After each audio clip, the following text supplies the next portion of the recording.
ദൃഷ്ടാന്തമാണ്. അല്ലാഹു സുബ്ഹാനഹു വ തആല പറഞ്ഞു, ഫഅഹ്യാ ബിഹിൽ അർദ ബഅദ മൗതിഹ. ഭൂമി നിർജീവമായതിനു ശേഷം അത് ജീവസുറ്റതാകുന്ന ദൃഷ്ടാന്തമാണ് ഇവിടെ പ്രതിപാദ്യം. ഫഅഹ്യാ ബിഹി അൽ അർദ. അല്ലാഹു സുബ്ഹാനഹു വ തആല മുകിലുകളിൽ നിന്ന് മീതെ നിന്ന് മഴയെ വർഷിപ്പിക്കുന്നു. അതിലൂടെ അതിനെ തുടർന്ന് അഹ്യാ ബിഹി, അതുകൊണ്ട് അല്ലാഹു സുബ്ഹാനഹു വ തആല ജീവിപ്പിക്കുന്നു അൽ അർദ, ഭൂമിയെ, ബഅദ മൗതിഹ, അതിൻ്റെ നിർജീവതക്കപ്പുറം. മഴയും വെള്ളവും അതിന് മാ ഉൽ ഹയാത്ത് എന്ന് പറയും. അതിലൂടെയാണ് ജീവൻ. ഒരു കവിതയിൽ കാണാം, ഫകുൻ റജുലൻ റിജ്ലുഹു ഫിസ്സറ വഹിമ്മതുഹു ഫിഹാമി സുറയ്യ ഫഇന്ന ഇറാഖത മാഇൽ ഹയാ ദൂന ഇറാഖതി മാഇൽ മുഹയ്യ എന്ന്. കവി പറയുന്നത്, നീ ഒരു വ്യക്തിയാകണം, അവൻ്റെ കാല് മണ്ണിലാണെങ്കിലും അവൻ്റെ ഹിമ്മത്ത്, ലക്ഷ്യം, ഫിഹാമി സുറയ്യ, കാർത്തിക നക്ഷത്രത്തിൻ്റെ നെറുകയിലാണ്, ഉന്നതികൾ എത്തിപ്പിടിക്കലാണ് എന്ന അർത്ഥത്തിൽ. ഫഇന്ന ഇറാഖത മാഇൽ ഹയാ ദൂന ഇറാഖതി മാഇൽ മുഹയ്യ. കാരണം ജീവൻ ഹനിക്കപ്പെടലാണ് അഭിമാനം ഹനിക്കപ്പെടുന്നതിനേക്കാൾ നിസ്സാരമായത്. എന്ന് പറഞ്ഞാൽ അഭിമാനമാണ് വലുത്, ജീവനല്ല.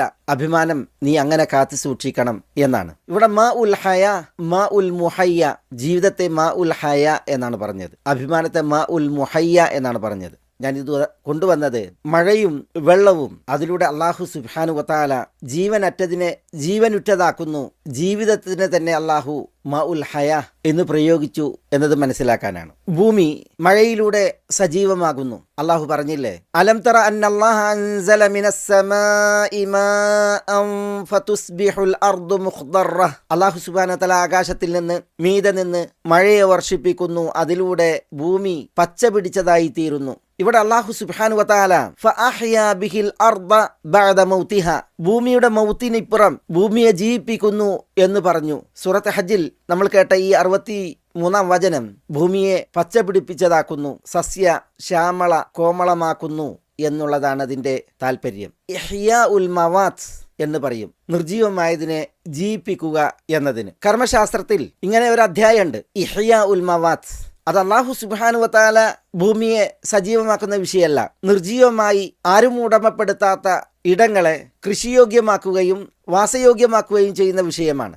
ഫദാല ഇബ്നു ഉബൈദ് നിവേദനം ചെയ്യുന്ന ഹദീസിൽ കാണാം, നബി സല്ലല്ലാഹു അലൈഹി വസല്ലം പറഞ്ഞു, അൽ അർദു അർദുല്ലാഹ് വൽ ഇബാദു ഇബാദുല്ലാഹ്. ഭൂമി അല്ലാഹുവിന്റെ ഭൂമിയാണ്, അടിയാറുകൾ അല്ലാഹുവിന്റെ അടിയാറുകളാണ്. വമൻ അഹ്യാ അർദൻ മൈതതൻ ഫഹിയ ലഹു. നിർജീവമായൊരു മണ്ണിനെ ആരെങ്കിലും സജീവമാക്കിയാൽ ആ ഇടം അവനുള്ളതാണ്. അതേപോലെ മറ്റൊരു ഹദീസിൽ കാണാം, മൻ അഹ്യാ അർദൻ മയ്യിതതൻ ഫഹിയ ലഹു വലൈസ ലിഇർഖിൻ ദാലിമിൻ ഹഖ്ഖുൻ. മയ്യിതതായ ഒരു സ്ഥലത്തെ എന്ന് പറഞ്ഞാൽ ആളുടമപ്പെടുത്താത്ത, ആരും കൃഷിയോ മറ്റോ ഇറക്കാത്ത ഒരു നിർജീവ സ്ഥലം, അതിനെ ഒരാൾ കൃഷിയോഗ്യമാക്കി വാസയോഗ്യമാക്കിയാൽ ആ ഇടം അയാൾക്കുള്ളതാണ്. വലൈസ ലിഇർഖി ദാലിമിൻ ഹഖ്ഖുൻ. തൻ്റേതല്ലാത്തത് മറ്റൊരാളുടേത് കവർന്നെടുത്തവർ അക്രമി, അയാൾക്ക് ആ സ്വത്തിൽ ഒരവകാശവുമില്ല. ഇതും നബി സല്ലല്ലാഹു അലൈഹി വസല്ലം പറയുകയുണ്ടായി. ആരോരും ഉടമപ്പെടുത്താത്ത വിജന സ്ഥലങ്ങളെ ആളുകളോ ഗവൺമെന്റോ ഒന്നും ഉടമപ്പെടുത്താത്ത ഇടങ്ങളെ ആളുകൾ കൃഷിയോഗ്യമാക്കുകയാണ്. അവിടെ കൃഷിയോ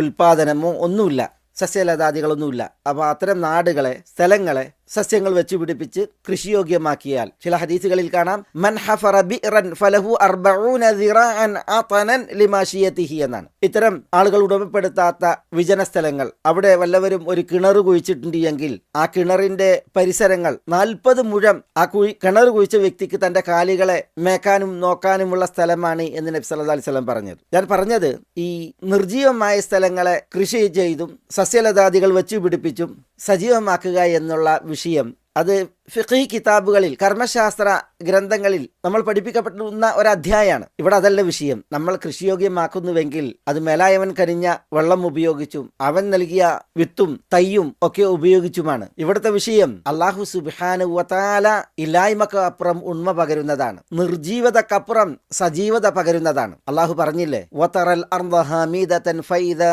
അൻസൽനാ അലൈഹൽ മാഅ ഇഹ്തസ്സത് വറബത് വഅൻബതത് മിൻ കുല്ലി സൗജിൻ ബഹീജ് എന്ന്.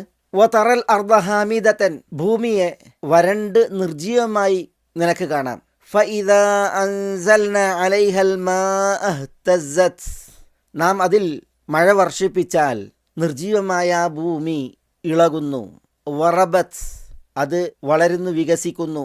വഅംബതത് മിൻ കുല്ലി സൗജിൻ ബഹീജ്, പിന്നീട് കൗതുകം ജനിപ്പിക്കുന്ന എല്ലാവിധ സസ്യലതാദികളെയും മുളപ്പിക്കുകയും ചെയ്യുന്നു. അല്ലാഹു സുബ്ഹാനഹു വതആല മഴ വർഷിപ്പിച്ച് ഭൂമിയെ നിർജീവതക്കപ്പുറം അനക്കുകയും അതിൽ ജീവൻ പായിക്കുകയും വികസിപ്പിക്കുകയും വിത്തുകളെയും മുളകളെയും ഭൂമിയെ അനക്കി ഇളക്കി പുറത്തു കൊണ്ടുവരികയും ചെയ്യുന്ന പ്രവൃത്തി, ഭൂമി സജീവമാകുന്നത് അള്ളാഹുവിൻ്റെ വലിയ ദൃഷ്ടാന്തമാണ് ചിന്തിക്കുന്നവർക്ക് എന്നാണ് ഈ വചനം നമ്മളോട് പറയുന്നത്.